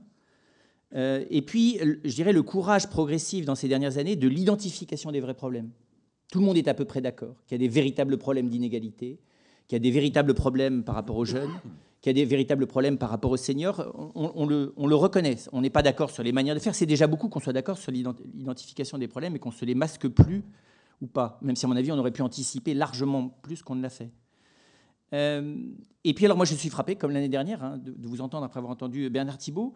Je sais pas, on aime vous entendre, vous avez une espèce de parole à la fois simple, claire, je dirais qu'il y a quelque chose de politique au grand sens du terme, et c'est pas pour vous cirer vos chaussures. Voilà, et donc moi ça me touche, ce qui montre bien qu'il y a des gens capables d'être dans le dialogue social et qui sont engagés, je dirais, jusqu'à la garde. Voilà, ça c'est bon signe. Par ailleurs, il y a un sentiment de malaise qui, lui, est extrêmement profond. Alors, est-ce qu'il est purement imaginaire parce qu'on est des dépressifs chroniques et en plus, on n'est jamais content de nous-mêmes? C'est trop facile. Bien sûr qu'il y a ça. Enfin, il y a aussi des choses de fond. On n'est pas encore dans les indignés, mais on est quand même dans une crise sociale potentielle face à la violence économique de la crise. Ça, c'est du réel. Et ça, c'est une véritable problématique sociale qui n'annule pas les questions sur la retraite, qui n'annule pas la question, mais qui les rend plus intenses. Parce que ça, c'est la part sociale qu'on n'avait peut-être pas prévue et qui débarque collectivement. Voilà. L'autre élément, c'est, là aussi l'analyse le soulignait, c'est la difficulté que les Français, eux, ont à changer, non pas à envisager de réformer leur système social, puisqu'ils passent le temps à vouloir le faire, mais à penser ce système social face à cette violence économique collective qui s'appelle quand même la mondialisation et qu'il va falloir intégrer. Ça, c'est pas facile à changer. Nous ne voulons pas adopter le modèle américain qui repose sur une solidarité généreuse, volontaire, individualiste et qui finalement repose même sur une anthropologie qui n'est pas la nôtre, qui n'est pas celle des continentaux. Mais est-ce que la solution de la solidarité purement étatique, qui finalement dispense des solidarités interpersonnelles, est véritablement la solution? Moi, je pense que c'est ça qu'il y a dans le malaise aussi. Et donc, je dirais que moi, derrière, je vois des clivages apparaître. Et puis, alors, oui, j'ajoute aussi une certaine faiblesse dans certaines entreprises du dialogue social. Moi aussi, je travaille pas mal avec le monde de l'entreprise. Il y a des endroits où il a disparu. Alors, il n'a pas disparu parce que c'est des méchants patrons. Il n'a pas nécessairement disparu d'ailleurs parce que c'est des mauvais syndicats. Il a disparu parce qu'il y a une jeune génération qui veut d'abord gagner de l'argent et essayer de s'en sortir, et puis qui considère que ça ne sert à rien, qu'à la fin, le nombre de fatigues que ça implique par rapport aux résultats n'est pas rentable. Il se trompe peut-être, parce que, vous le savez bien, il y a toute une génération qui n'a pas de perception politique, et donc de perception sociale de l'espace dans lequel on est, il faut quand même être clair. C'est fini, la génération post-68, elle est au pouvoir, elle est bientôt à la retraite. Il y en a une derrière qui n'a pas du tout cette perception politique, qui est dans la désillusion politique structurelle, et donc qui est aussi dans la désillusion sociale. Alors moi, je dirais, qu'est-ce que je vois comme clivage? Parce que je pense qu'il y a des clivages. On n'est plus dans un combat de classe comme on l'était entre les riches et les pauvres, les patrons et les ouvriers, mais on est dans des clivages. Moi, j'en vois de 3 types. D'abord, il y a ceux dont l'emploi est protégé et ceux dont l'emploi n'est pas protégé dans le futur. Ceux dont l'emploi est protégé, ils peuvent être protégés parce qu'ils sont fonctionnaires, ils peuvent être aussi protégés parce qu'ils ont de l'argent et parce qu'ils sont riches. Ils peuvent être aussi protégés parce qu'ils sont dans un système familial de solidarité effective, alors que d'autres sont beaucoup plus dans des systèmes de vie personnelle éclatés, donc ils sont menacés. Je pense que là, il y a un vrai clivage. Il y a des gens qui ont vraiment peur et qui ont des raisons d'avoir peur. Il y a des gens qui, s'ils ont peur, c'est parce qu'ils se font peur tout seuls, parce qu'en fait, ils ont tous les moyens de se protéger face à cet avenir. Le deuxième clivage, il est intergénérationnel et à 3 niveaux. C'est-à-dire que, pour moi, on a 3 strates. On a des jeunes qui ont une dette future sur la tête gigantesque et qui, évidemment, ne paieront pas vos retraites. Donc, il faudra voir comment vous allez faire, parce qu'ils ne vont pas vous les payer. Ils n'en ont pas les moyens, vu l'avenir qui se précise devant eux. Et puis, ils n'en ont pas l'intention non plus, vu l'inégalité avec laquelle on leur laisse le monde qui arrive. Et ils ont raison, en plus. Deuxièmement, il y a une génération d'actifs qui ne veut pas voir que le monde a changé, qui, lui, cherche à se sécuriser lui-même, aux besoins les siens, et encore, ce n'est pas toujours le cas. Et puis il y a des seniors qui sont... alors on est plus tout à fait seniors entre 60 et 70 ans, mais à partir de 70 ans, on est de plus en plus essayé de vous pousser vers la porte parce qu'on a beau être très content que la vie dure plus longtemps, finalement, vous commencez à coûter trop cher et à peser socialement très lourd vers la fin. Donc si on pouvait trouver une manière élégante de virer tous ces vieux, ça serait quand même plus pratique. À moins de gagner de l'argent sur leur dos, ce qui peut s'appeler, je ne sais pas trop quoi, l'aide à la personne, si ça rapporte de l'argent. Donc là, je pense qu'il y a un vrai malaise. On est dans une société qui vieillit. C'est un enjeu social gigantesque, on en parle très très peu. Les jeunes, ça les gonfle les vieux, pour être clair. Et même tout le monde, ça les énerve les vieux, parce que c'est lent les vieux, ça prend de la place quand ils sont nombreux. Voilà. Et donc c'est une vraie question, je ne trouve pas qu'elle soit abordée avec courage, de manière frontale, pas simplement avec des astuces économiques et financières. Et la troisième, moi que je vois, évidemment on n'en a pas parlé du tout, c'est la problématique de l'interculturel, la problématique de l'immigration. Elle est massive cette question, elle est gigantesque, on n'en a pas entendu parler. Elle est énorme cette question-là. Et là on n'a pas le commencement d'une idée et d'une solution et d'une vision sur on fait quoi avec. On l'a eu ce matin, le débat sur l'immigration. Très, très léger. Très léger, très léger. Oui, très léger. Oui. Cosmétique. Voilà. Du côté des tâches, donc moi que je vois ensemble, la première c'est vivre ensemble. J'aimais bien la question de l'affectio societatis, la question de quel type de démocratie on veut vivre. Ça je l'entends bien. Pour moi il y a une énorme. Pourquoi voulons-nous vivre ensemble réellement? À quelle échelle? Est-ce que c'est raisonnable de vouloir vivre ensemble à l'échelle d'un pays ou est-ce que ça n'a plus de sens? Il faut vouloir vivre ensemble à l'échelle d'une région. Mais est-ce qu'une région, ça veut dire quelque chose quand on est virtuellement tout le temps ailleurs que là où on est? Bon, ça, c'est des vraies questions. C'est quoi le nouvel espace social de demain? Et là, on aimerait un peu de prospective. Du coup, comment repenser le tissu social qui n'existe pas par coexistence locale? Qu'est-ce qu'on fait? Comment on fabrique ce tissu social? Est-ce que c'est demain, ça sera d'abord Facebook et puis après ça, la proximité géographique ou l'entreprise et ensuite la proximité géographique? Ou bien est-ce que... Voilà, il y a une énorme question. Et derrière, moi, j'entends celle sur laquelle je n'ai pas pu finir, la table ronde sur le politique. Censuré frère Samuel, voilà. Il paraît, là, tout à l'heure. Vous vous rendez compte? J'entends que c'est la question du rapport à l'autre. Je pense que l'énorme question, elle est là. C'est-à-dire que de l'autre côté de l'Atlantique, on considère que le rapport à l'autre, c'est de l'ordre de la générosité. De notre côté, on considère que ça fait partie de la justice sociale que l'État veut réguler. Je pense que dans les deux cas, c'est une erreur. Et la jeune génération est beaucoup plus intéressante. En gros, la jeune génération nous dit, mais est-ce que ce que je suis, tu le prends en compte personnellement? Ou est-ce que tu te dispenses de cette prise en compte sur le dos de l'organisation sociale? Voilà, ça, c'est une vraie question. Est-ce que l'alliance est interpersonnelle ou est-ce qu'elle est collective pour éviter l'autre? C'est la question que pose la jeune génération. Et ça, c'est une problématique sociale. C'est la question que soulignait d'une toute autre manière, mais tout à l'heure exactement Michel Maffezoli, sur la fraternité. Comment est-ce qu'on constitue la base d'un tissu social qui est sous la forme de l'alliance et pas d'abord sous la forme du contrat? Parce que le contrat, c'est des intérêts qui s'affrontent, voilà, régulés par la loi. L'alliance, c'est une confiance qui transcende la logique contractuelle. Voilà. Bien. On vous retrouve tout à l'heure, frère Samuel. Merci François Chérec. Merci.